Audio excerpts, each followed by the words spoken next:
I have recently developed a very unique skill. I am able to stare deep into your soul and decipher your space persona, your Spacesona, if you will. I've gotta say, it's pretty rad. 5, 4, 3, 2, 1. Knowing your Spacesona can be important for a whole range of reasons. Maybe you're planning on taking a trip to another planet and you want to blend in with the locals. Or maybe you just want to live your best life and flaunt your cosmic goodness. Today I'm going to be deciphering and drawing your space sonas.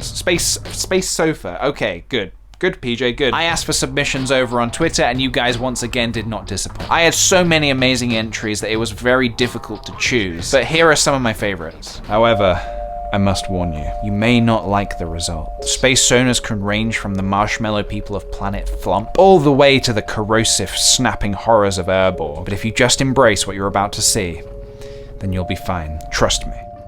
Alright, let's see what we're working with. Belle says, "This is me. I like to paint and have a good time." Belle, it is painfully obvious to me that you belong with the Schmugglehorns. You see, the Schmugglehorns are very well known for being incredibly hairy. And by the looks of it, to me, you just exude hair. They're very, very fluffy beings, and they're very protective over their luscious locks. Some say they get their cosmic powers from their hair. Some say it is just a vanity thing. I am personally undecided on the whole debate. All I know is if you go camping with a Schmugglehorn, and you just happen to forget your pillow, which is kind of one of the worst things that can happen to you on a camping trip. A Schmugglehorn will often be prepared to rip out clumps of their own hair and lend it to you as a pillow. You'd probably expect that they would smell amazing. Try to imagine Chewbacca caked in mounds and mounds of mud. Just try to picture what that might smell like. If you can do that, then you've probably got an accurate idea of what a Schmugglehorn smells like. Well, alright, there we go. Belle, I present to you your Spacesona. A Schmugglehorn. Very hairy and very smelly. Who's next? Okay, Addison Smith has submitted this fantastico picture. Addison says, "I'm just a wacky guy who has crippling social anxiety and enjoys spending days on YouTube and playing video games." Well, Addison, it seems to me that you are none other than one of the vape god frogs. The vape god frogs are a very interesting Spacesona to have. There are only 6 different vape god frogs in the universe, and the fact that you're one of them makes you very special. They mostly spend their days hanging out, ripping up some fat clouds together as they sort of watch over the pond sector of the universe. What am I saying? I'm saying facts. This is real facts. This is real stuff. And so they can blow these enormous clouds out of their noses, and it really is a sight to behold. The main reason that they do this is because they don't believe in wearing clothes. Yeah, they're completely butt naked, so they use the vape clouds to hide their bods. They just don't believe that the frog god bod was created to be covered up by mere clothing. They feel a lot more comfortable covering themselves up with their smoke that they produce. Whew. This is what you call making up lore on the fly.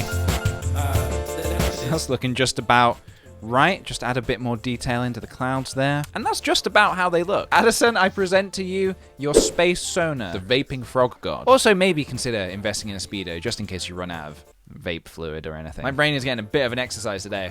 Who's next? Steph has submitted this wonderful picture and says, "I have aspirations of becoming Santa and taking over the world." Well, Steph, you'll be very pleased to hear that your Spacesona is in fact Santa Claus. But wait, not the kind you think. No. The kind of Santa Claus that you are. You come from an evil, dark place where fake Santa Clauses roam. Oh yeah, that's right. You're a bad Santa. An evil, fake Santa who goes around on Christmas Eve and you get kids' hopes up and you say to them, "Yeah, of course you're going to get Pokemon Gold on the Game Boy Color for Christmas. Yeah, no, absolutely." And then you give them Tetris and you basically ruin the whole holiday season. Yes, I have had a run-in with one of these before. Oh, and the sleigh that this fake Santa rides? Undead skeletal reindeer. First Tetris and now the reindeer? When will it stop? Seriously, when will it stop? You make Christmas really difficult for Santa Claus just to do his job normally. Well, Steph, despite your evil ways, here is your Spacesona. You may be fake bad Santa, but damn, do you know how to rock a cape? I wish I could wear a cape and look that good. Maybe one day you'll change your ways and we'll cross paths, and maybe you'll gift me Pokemon Gold on the Game Boy Color. But until that day comes, you stay away from me, you hear me? Okay, Alice is up next and has submitted this photo and says, "Hello, I'm a very anxious music student who likes video games and has no time to play them." Okay, I know what I'm doing here. It is incredibly tragic to be a gamer yet have no time to play games, which is why your Spacesona is going to give you everything you've ever dreamed of. This will all make sense in just a moment. Now, your Spacesona is very unique in the sense sense that you're something bigger and greater than yourself. You are a host for your passion that is video games. Maybe once, long ago, you were yourself, but it all changed on that fateful day that you licked a Nintendo Switch cartridge. You just gave it a tiny little lick, just a little. But then you started to feel something in the pit of your stomach. All day you felt this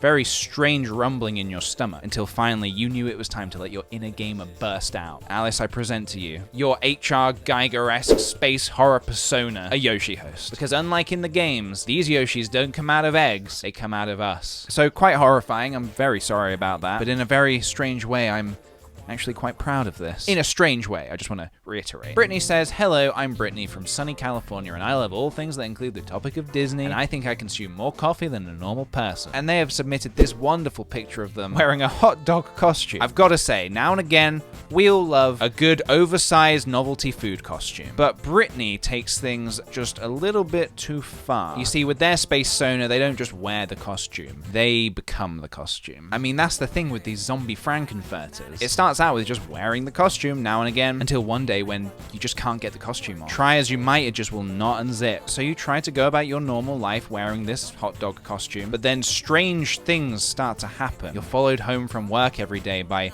hungry dogs. I mean, that is the main thing. That is the main thing that happens. You're driven to absolute madness that when you look in the mirror, you don't see yourself anymore. You just see a delicious, crazed hot dog. Oh my God. Britney? Meet your Spacesona. You are a hot dog zombie. I'm sorry, there's nothing more I could do for you. That's bad. That's a bad dog.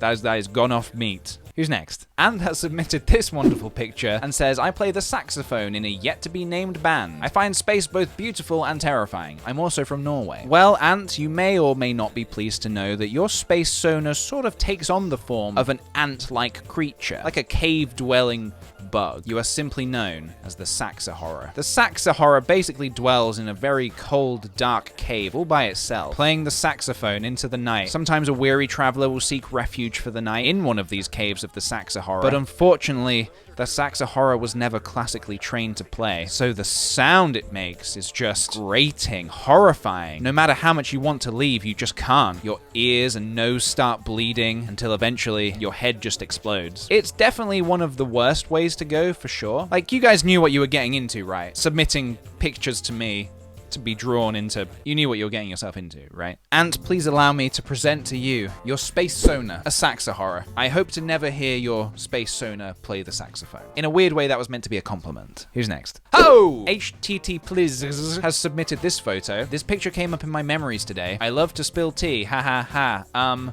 That's it. That's all there is. Sadly, now this picture is going to come up in my memories forever. So let's just go ahead and see what we can do with this. Now, your Spacesona is a muggo, which is a real creature. I didn't just make that up. This is all based on true facts that I learned in space. And if you don't believe me, well, my dad works for NASA.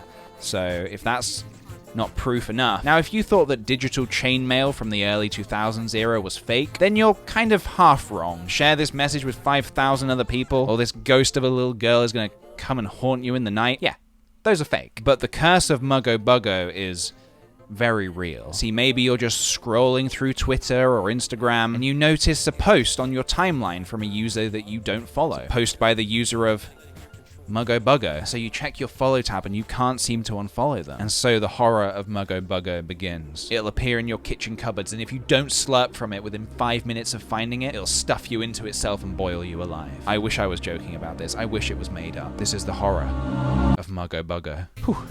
Got chills. Okay, and finally, Shy Girl in a Jumper says, I'm just a shy girl who has to carry around half her brain in a jar due to a terrible accident as a child. Okay, so if that is your actual persona, then your Spacesona is actually a little bit flipped around. You no longer carry a jar with a brain in it. The jar with the brain in it carries you. Whilst it is correct that you did have a terrible accident as a child, the doctors thought the only way to truly save you was to take your brain out and attach your head to the jar. It truly was a magnificent feat of science, considering the doctor who performed the surgery, it was his first day of being a doctor. But over many years of your brain being detached from your body, it started to have its own thoughts. It started to become evil. Bum bum bum. That is right, evil. Oh my god, I think I need to put my brain in a jar. It's really hurting right now. Oh, and then the most tragic part of this entire story is that some genius over at the Galactic Federation, they thought, oh, wouldn't it be cool if we made this brain in a jar mobile? And everyone's like, oh yes, cool idea, yes, I like that idea very much, yes. And so they did just that. Shy girl in a jumper, it may be a horrific sight to behold, but behold, your Spacesona is complete. This honestly got a lot creepier than I intended it to, but I kinda dig it anyway. Alright, get me out of this chair. I need to go put my brain in a jar or something.